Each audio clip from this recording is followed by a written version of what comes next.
Hey everyone, and welcome back to the JKW Woodworks channel. We're glad that you clicked on this video and we hope that you enjoy. Today we have an experimental jointer build. It's something that I built out of necessity. I didn't want to spend a whole lot of money on buying a jointer, but I had this hand planer, and so I decided to make it into a jointer. So stay tuned to find out more. So as you can see, we kind of jerry-rigged something together. I bought a metal stand and was able to turn the planer upside down.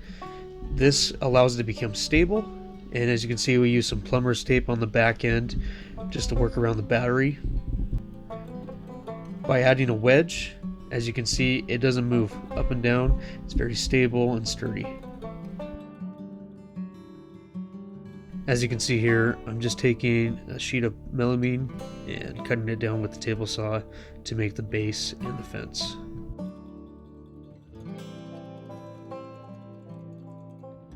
Now I'm taking this metal base plate that I purchased and I'm going to attach it to the melamine sheet.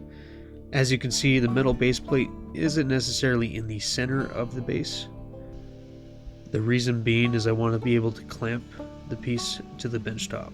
So I'm going to be using that other end for the clamping area. Since my fence is oversized, I'm going to be using it to make two platforms. What I did is I took the fence and I set it up on the base.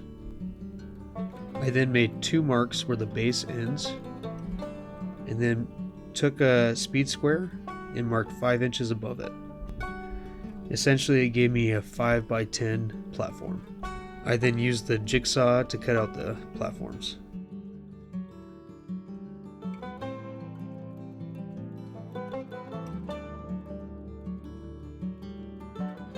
I then took my fence to the pocket hole jig and made some pocket holes so I could attach the fence to the base. I made 2 pocket holes on one side and 6 pocket holes on the other side.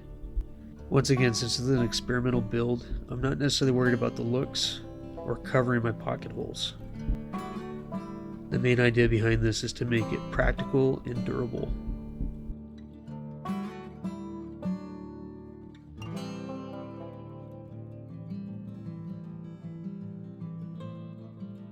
In light to cut back on cost, I had some spare melamine from previous projects that we decided to use for the base and the fence.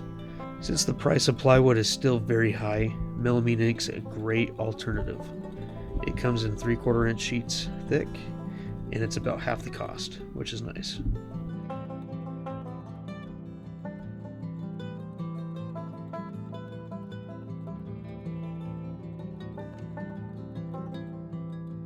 Now comes to the most important part about this build specifically. Most of the benchtop joiners that you'll see made on YouTube are with a corded tool. Unfortunately, I didn't have a corded tool. I only have this battery-powered Ryobi hand planer. So the challenging part about this build is turning the tool on and off. With a corded tool, you could connect it to an on and off switch, which is much safer and easier to operate. Since I have this battery tool, I'm going to simply remove and insert the battery to turn it on and off. Zip ties are very effective and cheap. Using a zip tie to hold down the trigger, all I simply need to do is insert the battery to turn it on and remove the battery to turn it off.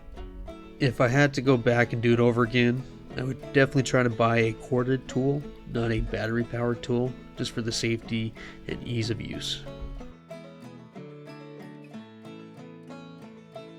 Now I'm going to be like every other YouTuber, and I'm going to use my in-progress build to make the in-progress build. I took the platforms that I cut out with the jigsaw, and I wanted to make the ends smooth and straight so they can be flush to the fence. As you can see, this works really well. Joiners work the exact same way as planers do. They work by removing very small amounts of material, making everything smooth and flush. And that's why we can take a hand planer and turn it upside down and turn it into a joiner.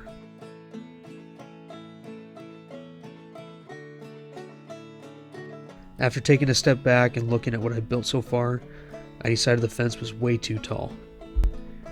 So I decided I was going to cut it, and I was going to bring it closer to the actual workpiece. That way we can give more stability to the workpiece itself and the pieces that I'm running through. I then used my circular saw to cut the fence where I had marked.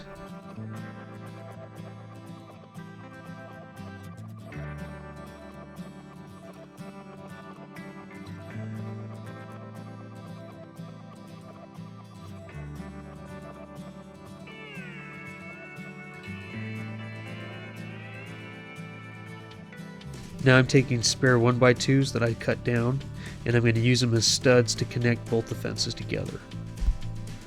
I had some 2.5-inch general purpose screws that worked fantastic for this because they went all the way through the melamine, the studs, and they connected to the next melamine pins.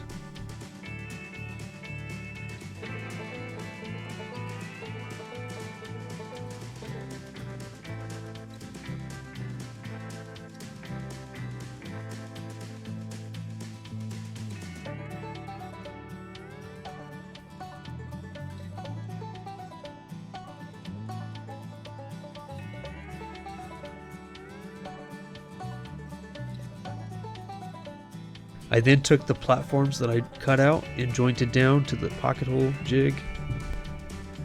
I made 3 pocket holes on one side to attach to the fence.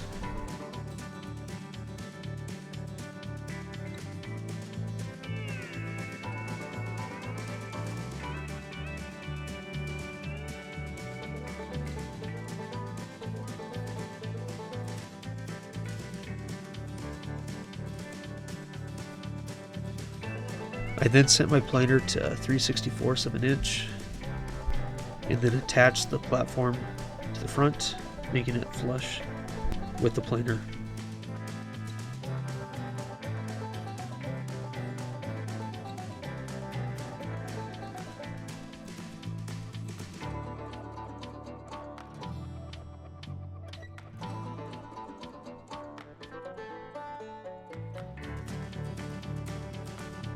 I then attached the rear platform, and as you'll notice, I left a huge gap between the machine itself and the platform. Because I have a decent sized gap, it will make it easy to insert and remove the battery. And realistically, the rear platform is just to help catch the piece after you've already sent it through. Taking a look at the final product, as you can see, it's nothing too fancy or spectacular. Obviously, buying a $1,000 jointer machine would be easier and give you better results. But if you're on a budget like me and you have a battery powered Ryobi planer, this is an easy build. And as you can see, it's very easy to clamp it to a bench top so that it's stable and secure when you're using it.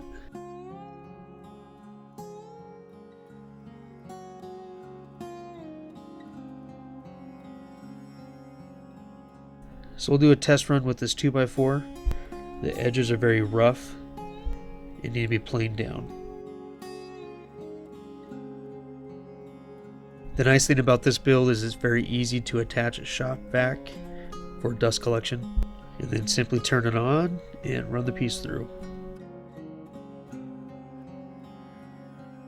Once again, thank you for watching this video. As I mentioned before, it's an experimental build, so it's not perfect, but it's very functional and gets the job done.